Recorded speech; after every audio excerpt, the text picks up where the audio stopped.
नमस्कार साथियों। आर्सेनिक के दूसरे पार्ट में हम आपका स्वागत करते हैं। पिछले वीडियो में हमने देखा है आर्सेनिक के डिफरेंट रूब्रिक्स और एक सेट्स के बारे में, जिसमें हमने उसके फास्टिडियसनेस को एक्सप्लेन किया है और ये देखा है कि आर्सेनिक का जो बंदा होता है वो बिल्कुल असंतुष्ट होता है।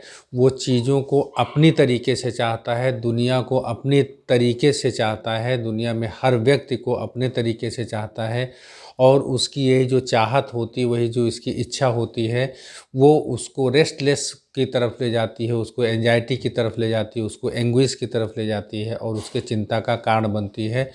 ये तब खुलकर आता है जब आर्सेनिक का पेशेंट जो है वो बीमार होता है और उसको जो है उसको कोई परेशानी होती है।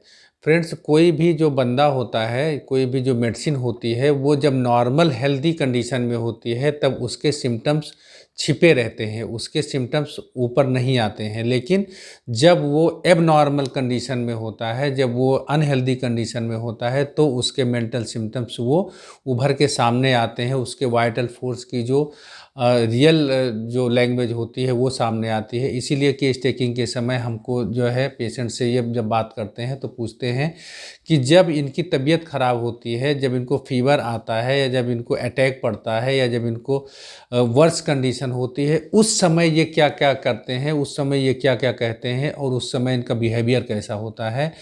उस अनहेल्दी कंडीशन पर हमको मेडिसिन सेलेक्ट करना चाहिए, ना कि उसकी नॉर्मल कंडीशन पर।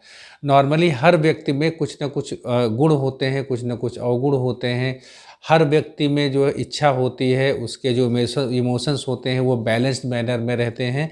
लेकिन हर व्यक्ति में एंगर हो सकता है, हर व्यक्ति में हेट हो सकता है, हर व्यक्ति में लव हो सकता है, हर व्यक्ति में थोड़ा सा ग्रीड हो सकता है, हर व्यक्ति थोड़ा सा एवराइज हो सकता है। मतलब हर व्यक्ति में सारे जो जो कैरेक्टर्स हैं वो थोड़ा थोड़ा रहते हैं और वो बैलेंस मैनर में रहते हैं।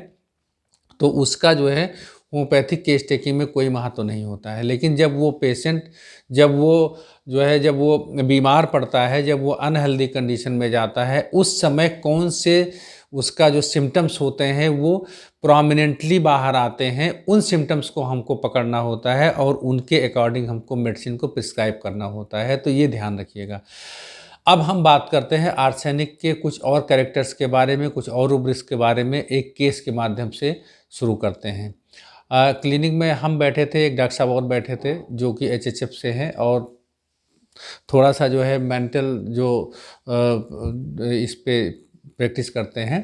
तो एक पेशेंट अपनी वाइफ के साथ वो आए और एज उनकी नियर अबाउट 45-46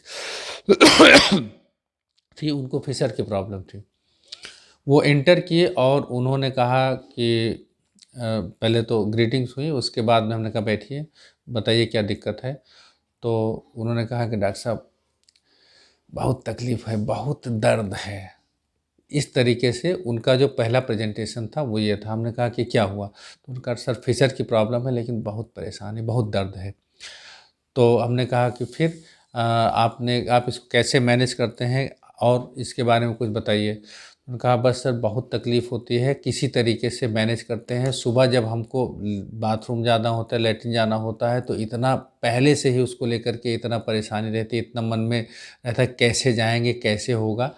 और किसी तरीके से जो है जो मतलब वहाँ से वापस आते हैं। तो लेकिन आप जो है, हम कहा कि ठीक है कोई बात नहीं, ठीक हो जाएगा आपका, ये जो तकलीफ़ है, बीमारी है, वो ठीक हो जाएगी। तो उन्होंने कहा कि सर ठीक तो हो जाएगी, लेकिन सबसे पहले हमको कोई ऐसी दवाई दीजिए, कुछ ऐसे कि ये दर्द कम हो जाए, बीमारी है वो ठीक होती रहेगी। तो हमने कहा कि ठीक है। उनको उनकी कंडीशन को देख करके, उनकी बातों को सुन करके हमने उनके चेहरे पे स्माइल का भी भाव था और जो है थोड़ा सा जो है दर्द का भी भाव मिला जुला रूप था। तो उनको हमने आर्सेनिक 30 की एक डोज पिलवाई। एक डोज पीने के बाद वो थोड़ा सा उनको आराम हो गया। 5-10-15 मिनट बाहर बैठे, उसके बाद थोड़ा सा आराम हो गया। फिर उसके बाद ये हुआ कि हमने कहा अब बताइए दर्द कैसा है। उन्होंने कहा कि डॉक्टर साहब बहुत आराम है, अब हमको लगभग 90 से 80 टू 90% हमको आराम हो गया है। अभी जो है मतलब आप कुछ ऐसी दवाई दीजिए जिससे हमको ठीक हो जाए, लेकिन ये दर्द दोबारा ना हो, मतलब ये जो सफरिंग है, ये जो दर्द है, ये दोबारा नहीं हो। हमने कहा कि ठीक है। फिर उन्होंने कहा कि सर इसका पूरा इलाज करने में लगभग कितना खर्चा आएगा, और ये ठीक तो हो जाएगा? हमने कहा हाँ बिल्कुल ठीक हो जाएगा, और ख़र्चा भी आपको बहुत ज़्यादा नहीं आएगा। फिर उन्होंने कहा कि सर इसी में चलते में अगर आपको थोड़ा सा जो है, ये हमारे बालों की कुछ समस्याएं हैं, बाल में रूसी हैं, अगर कोई दवाई उसी उसमें हो जाता तो वो भी जो है इसी समय मिला दीजिए। हमने कहा कि ठीक है। कंपाउंडर तब तक दवा बना करके ले आया। उन्होंने अपना देखा उखा, उसके बाद उन्होंने कहा कि सर इसमें दवा लग रहा है थोड़ा सा कम पड़ी हुई है। तो हमने उसको कंपाउंडर बुलाया, हमने कहा थोड़ी सी इसमें मेडिसिन और डाल दीजिए। डॉक्टर साहब जो दूसरे वाले थे वो हंसने लगे, मतलब मुस्कुरा के उन्होंने हमको देखा। उन्होंने कहा कि सही मेडिसिन है। हमने कहा हाँ। फिर वो पेशेंट चला गया और धीरे धीरे धीरे फिर उसको जो है इससे आराम मिल गया। ये करीब 5-6 महीने पहले की बात है। फिर वो रिकवर हो गए, अब तो वो आते भी नहीं हैं। तो ये केस था। इस केस के बारे में अब हम डिकोड करने का प्रयास करते हैं, देखते हैं कि कैसे आर्सेनिक तक हम इस केस के माध्यम से पहुँचे। सबसे पहले जो उनका फेशियल एक्सप्रेशन था, जहाँ पर उनको जो तकलीफ़ में, जिस दिक्कत में वो आए थे, वो जो है जो उनका मुंह बना हुआ था इस तरीके से, मतलब इरिटेबिलिटी पेन ड्यूरिंग, वहाँ पे ये रूब्रिक ली गई। वो उस जो पेन था उससे बहुत ज़्यादा इरिटेबल थे। उनकी वाइफ ने भी बाद में बताया कि डॉक्टर साहब जब भी इनको जो है जो दर्द होता है तो ये बहुत ज़्यादा चिड़चिड़े हो जाते हैं। तो ये इरिटेबिलिटी पेन ड्यूरिंग एक रूब्रिक वहाँ से ली गई। लेकिन वो स्माइल कर रहे थे, smiling hiding himself. Smiling hiding himself ये वो इसलिए कर रहे थे क्योंकि पिछले वीडियो में हम लोगों ने बात किया था, आर्सेनिक फास्टिडियस होता है, वो अपने प्रेजेंटेशन को लेकर के बहुत ज़्यादा अवेयर होता है, जब तक कि वो प्रेजेंटेशन उसका जो है, मतलब वो पेन उसका एक्सीड न कर जाए। अगर बहुत ज़्यादा पेन है, घर में जो उसके अपने लोग हैं वहाँ पर उसको प्रेजेंटेशन से कोई मतलब नहीं होता, लेकिन जब वो घर से बाहर निकलता है, वो क्लिनिक में जाता है, सोसाइटी में जाता है, ऑफिस में जाता है, उस समय वो अपने पेन को हाइड करने का प्रयास करता है, अपनी चीज़ों को हाइड करने का प्रयास करता है, और हाइड करने के लिए एक हल्की सी स्माइल देता है ताकि आप जो है उसके पेन तक न पहुंच सकें। तो ये जो है ये उसका तरीका होता है अपने प्रेजेंटेशन को बनाने का। चूँकि वो फास्टिडियस है, वो नहीं चाहता है कि उसकी कंडीशन से लोग अवेयर हों। तो ये है स्माइलिंग हाइडिंग हिमसेल्फ। फिर उसके बाद में जो है उसने कहा कि हमको पहले हमारे इस दर्द से राहत दीजिए, जो तकलीफ़ है वो बाद में ठीक होती रहेगी। ये है indifference recovery about his. Indifference recovery about his, इसका मतलब होता है, इंडिफरेंस का मतलब होता है कि पिछले वीडियो में हमने बताया है इंडिफरेंस का मतलब होता है कि वो जो कंडीशन होती है जिसके प्रति वो इंडिफरेंस होता है, उससे वो अवेयर होता है, उसको जानकारी होती है, उसको ठीक होना होता है। रिकवरी उसको चाहिए होती है, लेकिन इस समय वो रिकवरी को उसने साइड में कर दिया है। मतलब ऐसा नहीं है कि उसको रिकवरी का मतलब होता है कि हम अपनी अनहेल्दी कंडीशन से नॉर्मल कंडीशन तक आ जाएं। रिकवरी का ये मतलब नहीं होता कि बुखार उतर गया। अभी बुखार उतर गया इसका मतलब ये रिकवरी नहीं है। बुखार ठीक हो गया, 5 दिन से अब फीवर दोबारा नहीं लौट के आया। बुखार उतर जाने का मतलब वो बुखार का क्रम थोड़ी की देर के लिए टूट गया है, लेकिन बुखार ठीक होने का मतलब अब हमको फीवर नहीं है, अब हमको पिछले 1 हफ्ते से फीवर नहीं है। ये होता है रिकवरी। मतलब फिशर का नॉर्मल हो जाना, बिल्कुल नॉर्मल हो जाना, ये होता है रिकवरी। अनहेल्दी कंडीशन से हेल्दी कंडीशन में पहुंच जाना, ये रिकवरी होता है। तो उस पेशेंट को पेन के दौरान रिकवरी को वो साइड में रख देता है। ऐसा नहीं होता है कि वो पेशेंट कहेगा कि हमको ठीक नहीं होना है, ठीक होना है, बिल्कुल ठीक होना है, लेकिन इस समय हमको इस दर्द से राहत दीजिए, इस समय हमको पेन से राहत दीजिए। ये होता है indifference recovery about his. 2 he medicine है, कैलकेरिया कार्ब और आर्सेनिकम एल्बम। कैलकेरिया कार्ब भी जो है वो रिकवरी वो जब कैलकेरिया कार्ब का जब पेशेंट आता है तो वो अपने जो है अपने दिखने को लेकर के उसमें जो रूब्रिक्स हैं, sensitive to opinion of others, fear of his condition being observed. मतलब जैसे अगर किसी को स्किन की कोई प्रॉब्लम हुई है, किसी को जो है वो यहाँ पे मस्सा हो रहा है, तो वो कहेगा कि ये अंदर वाले रहने दीजिए, ये पहले ऊपर वाले ठीक कर दीजिए, जो बाहर दिख रहा है उसको ठीक कर दीजिए।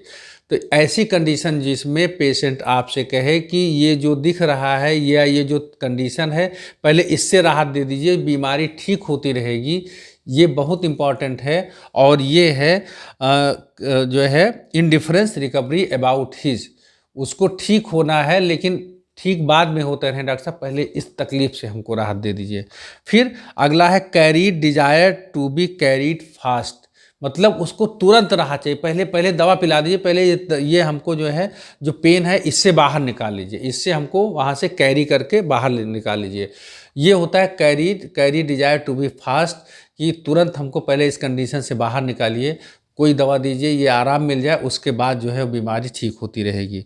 फिर जब उसको जो है उसको पेन में आराम मिल गया, या वैसे भी आते ही वो बात करते हैं अक्सर पैसे को लेकर के बहुत कंजूस होता है, बहुत ही जो है वो जो आर्सेनिक का पेशेंट होता है उसको एक एक पाई खर्च करने में बहुत तकलीफ़ होती है। वो जो है एवराइज होता है, ग्रीडी होता है, माइजर होता है। एवराइज का मतलब होता है जो उसके पास है वो उसको खर्च नहीं करना चाहता, लालची। ग्रीडी का मतलब होता है उसको बाहर से भी और चाहिए होता है, और चाहिए होता है। एवराइज और ग्रीडी में ये फ़र्क है। एवराइज का मतलब है कि जो मेरा है वो बाहर नहीं जाना चाहिए, जो मेरे हक का है उसको कोई दूसरा ना ले ले। ग्रीडी का मतलब होता है कि जो दूसरे वाला है उसको भी हम ले लें, ये भी ले लें, वो भी ले लें। तो एवराइज ये कंडीशन, ग्रीडी और उससे आगे एक कंडीशन है। और माइजर का मतलब होता है वो खर्च नहीं करना चाहता है। तो ऐसा बंदा जब आपके पास वो मजबूरी में आता है और वहाँ पर आने के बाद वो आपसे कैसे बात करेगा, पहले तो ये कि डॉक्टर साहब बहुत ज़्यादा खर्चा तो नहीं लगेगा, कितने में हो जाएगा, कितने दिन में हो जाएगा, कितना पैसा लगेगा, आपकी फ़ीस कितनी है, ये दवा की कास्ट कितनी आएगी, इस तरीके की अगर बात करता है तो ये है बिजनेस टॉक्स अबाउट। या पेशेंट कहता है डॉक्टर साहब आपसे मैंने इतने दिन से इलाज किया अभी तक कोई फ़र्क नहीं पड़ा, इतना पैसा लग गया इलाज में अभी तक कोई फ़र्क नहीं पड़ा। तो इस तरीके की जो भाषा होती है वो होता है कि टॉकिंग बिजनेस ऑफ या बिजनेस टॉक्स अबाउट। फिर अगला है एक रूब्रिक बहुत इंपॉर्टेंट है इसमें, desire full of desire more than see needs. इसका मतलब होता है जो है डॉक्टर फाटक साहब ने इसी को लिखा हुआ है, हिज हर डिजायर एक्सीड्स हर नीड्स। मतलब क्या होता है कि जितनी उसको ज़रूरत होती है उससे ज़्यादा उसको डिजायर होती है। जब एक बार दवा उसमें डाल के दे दी गई है, डॉक्टर ने दवा डाल दिया है, तो उसमें और ज़्यादा डालने की क्या ज़रूरत है। वो गोली भीग गई है कि नहीं भीग गई है, इसमें 2 बूंद और डाल दीजिए, इस तरीके की जो बातें होती हैं ये है। इसमें कई बार पेशेंट से आप बता दीजिए कि देखो थोड़ा सा पानी पीना सेहत के लिए अच्छा होता है, तो वो लगे हैं पानी पीने कि पानी पी पी के ही हम अपना स्टोन निकाल दें और हमको दवा की ज़रूरत ना पड़े, दवा से हम बच जाएं। तो डॉक्टर साहब आपने कहा था कि आप 3-4 लीटर पानी पिया करो, मैं 8 लीटर पानी पीता हूँ। डॉक्टर साहब आपने कहा था कि जो है थोड़ा सा 1-8 किलोमीटर पैदल चला करो, मैं 4 किलोमीटर पैदल चल के आता हूँ। तो इस तरीके की जो बातें होती हैं, इस तरीके की जो चीज़ें होती हैं कि जितना आवश्यकता होती है, जितनी ज़रूरत होती है उससे ज़्यादा उसको चाहिए होता है, उससे ज़्यादा कर लेने से वो ये जो आपका लोभ है, जो आपका ग्रीडीनेस है, ये दर्शाता है कि इतना मैं कर लूँगा तो इतना ज़्यादा हो जाएगा, इतना कर लूँगा तो इतना, जितने आपको आवश्यकता है उससे बहुत ज़्यादा चाहिए होता है। और ये भी जो है ये फास्टिडियसनेस से आप इसको जोड़ के दीजिए। देखिए यहाँ पर एक रूब्रिक जो मेडिसिन की जो कोर रूब्रिक है उसके साथ में जितनी भी मेडिसिन की रूब्रिक है वो सब उसके साथ जुड़ती जाती है, कनेक्ट होती जाती हैं। और उसके जो रूब्रिक की जो मतलब होता है, जो रूब्रिक का अर्थ होता है, एक रूब्रिक का अलग अलग मेडिसिन्स के लिए अलग अलग अर्थ होता है। तो जो अलग अलग अर्थ होता है वो भी उस कोर रूब्रिक के साथ जो है वो जुड़ना चाहिए, तब जा कर के जो मेडिसिन का ओरिजिनल फील है, जो मेडिसिन का असली फील है वो आपके सामने आता है। और ये मेडिसिन आपके लिए फिर यूज टू हो जाती है, आप उसको आसानी से पहचान सकते हैं। तो जो ये इसका जो आर्सेनिक का जो बंदा होता है उसमें जो ये अभी रूब्रिक मैंने बताई आपको कि desire full of desire more than see needs का मतलब होता है कि जितना उसको चाहिए होता है उससे ज़्यादा की वो ख्वाहिश रखता है। जो बंदा उसकी सेवा कर रहा है, जो उसकी सर्विस में है, वो अपनी कैपेसिटी भर उसकी हेल्प कर सकता है, लेकिन उससे ज़्यादा उसको चाहिए होता है। वो कहता है, मतलब उसको ये दिमाग में ये रहता है कि जो मेरी फीलिंग है उसको इसको समझना चाहिए और उसी के अकॉर्डिंग इसको काम करना चाहिए। जिस टेम्परेचर का पानी चाहिए मुझको वही टेम्परेचर इसको ला के, मतलब एक्सपेक्टेशंस आदमी की जो है वो बहुत ज़्यादा हाई हो जाती है। इसीलिए ये बंदा जो है ये फास्टिडियस हो जाता है। इसीलिए ये बाइटिंग टम्बलर में जाता है कि जो इसकी सर्विस करता है, जो इसकी सेवा करता है, उसको काट खाता है। मतलब अगर उसका जो है उसको चद्दर उड़ाना है तो उसने कहा कि आप हमको चद्दर उड़ा दीजिए। अब वो पेशेंट लेटा हुआ है, जो उसका केयर टेकर है उसने उसको चद्दर पेट तक उड़ा दिया। यही उड़ाया जाता है, इतना ही है, तो उसने उसको और ऊपर गले तक कर दिया। तुमको चद्दर उड़ाने की भी तमीज़ नहीं है, मतलब यहाँ तक कर दिया, फिर मुंह ढक दिया, मुंह ढक दिया, अब सांस फूल के मर जाएं, ऐसे चद्दर उड़ाया जाता है। फिर उसने उसको नीचे, तो कहाँ तक उसको जो है कवरिंग चाहिए उसको पता है, लेकिन जो सामने वाला उसको तो पता नहीं है ना। वो जो है उससे इस तरह एक्सपेक्टेशन उसको है कि मैं जैसा चाहता हूँ बिल्कुल वो एग्जैक्ट वैसा कर दे। हम क्या करते हैं, नॉर्मली क्या करता है, उसने उड़ाने के लिए बोल दिया, उसने उड़ाया, अगर हमको और ज़रूरत है हमने थोड़ा नीचे खिसका दिया, थोड़ा सा ऊपर कर दिया। लेकिन चूंकि प्रोस्टेशन में है, पेशेंट मेंटली इतना प्रोस्टेटेड है कि वो नहीं करना चाहता है और सामने वाले से जो है वो आशा करता है कि ये हमको ऐसा करके दे। तो प्रोस्टेशन में है क्लिंगिंग ग्रेस्प, इस अदर में है held desire to be held, का मतलब होता है कि जो पेशेंट होता है वो ये नहीं वो चाहता है कि कोई हमको बिल्कुल सपोर्ट किए रहे, हेल्ड किए रहे, रोके रहे, फिजिकली नहीं मेंटली हेल्ड का मतलब क्या होता है कि हम यहाँ पे बैठे हुए हैं, हमारे सामने ये बैठी हुई है, अगर हमको पानी की ज़रूरत पड़े तुरंत हम इससे पानी मांग लेंगे, किसी चीज़ की जरूरत पड़े तुरंत हम इससे वो मांग लेंगे। मतलब ये हमारे सपोर्ट में खड़ा हुआ है, हमारे सर्विस में खड़ा हुआ है। तो ये है held desire to be held. अगर ये 2 मिनट के लिए हमारी आंखों से ओझल होता है, तुरंत हमको अब ये हो गया कि अब मुझको कोई ज़रूरत होगी तो मुझको कौन ला के देगा, मेरी कोई हेल्प, मतलब मुझे किसी हेल्प की नीड होगी, वो कैसे होगी। तो इस तरीके से वो जो है हमेशा इसी चीज़ को लेकर के परेशान रहता है।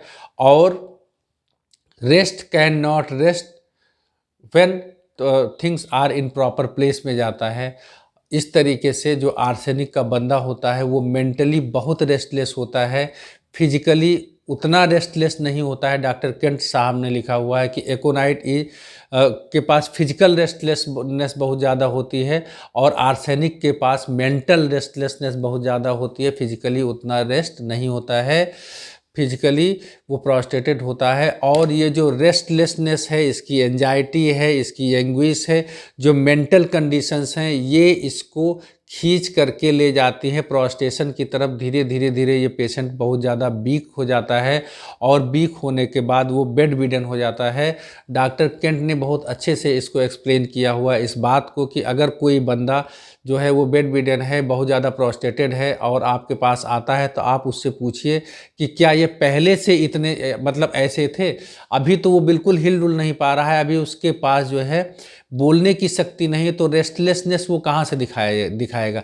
लेकिन मेंटली वो उस समय भी बहुत रेस्टलेसनेस होता है, बहुत ज़्यादा इरिटेबल होता है। अगर ऐसे पेशेंट का आप केस टेकिंग करेंगे, मेरे पास एक पेशेंट ऐसा था, तो उसको जब एक शब्द पूछा, बताइए क्या दिक्कत, अरे क्या दिक्कत है आपको समझ में नहीं आ रहा है, हिल नहीं पा रहा हूँ, डुल नहीं पा रहा हूँ, देख रहे हैं इतना परेशानी है, कब से तबीयत खराब है, बहुत दिनों से तबीयत खराब। मतलब उसके जो भाषा में है, उसकी जो लैंग्वेज है, उसमें आपको उसकी इरेटिबिलिटी दिखेगी, इरेटिबिलिटी, पेन ड्यूरिंग वहाँ पे। फिर उससे जब और आगे बात किया गया तो हाँ, ये पहले जो है बहुत ज़्यादा इनको जो समस्या शुरू हुई थी वो पहले बहुत ज़्यादा एंजाइटी में थे, बहुत ज़्यादा रेस्टलेस थे और धीरे धीरे ये यहाँ पर आ गए। तो रेस्टलेसनेस उसको जो है उसके प्रोस्टेशन तक ले जाती है। तो इस तरीके से इस मेडिसिन को और आगे पढ़िए और इलॉबरेट करिए और इस पे जो है डिस्कशन करिए और इसके केसेस को सॉल्व करिए। रिपर्टरी से, डिफरेंट राइटर्स की बुक से इसके फील्ड तक जाने का प्रयास करिए, तो ये मेडिसिन आपको और अच्छे से समझ में आएगी। आगे भी मैं डिफरेंट केसेस के माध्यम से इसको और एक्सप्लेन करने की कोशिश करूँगा, इस आशा के साथ कि ये वीडियो आपको समझ में आया होगा, ये मेडिसिन आपको समझ में आई होगी, थोड़ा सा आर्सेनिक का फील ज़रूर आप तक पहुँचा होगा। उम्मीद करता हूँ कि आप इस चैनल को सब्सक्राइब करेंगे, आगे इस वीडियो को लाइक और शेयर करेंगे। धन्यवाद।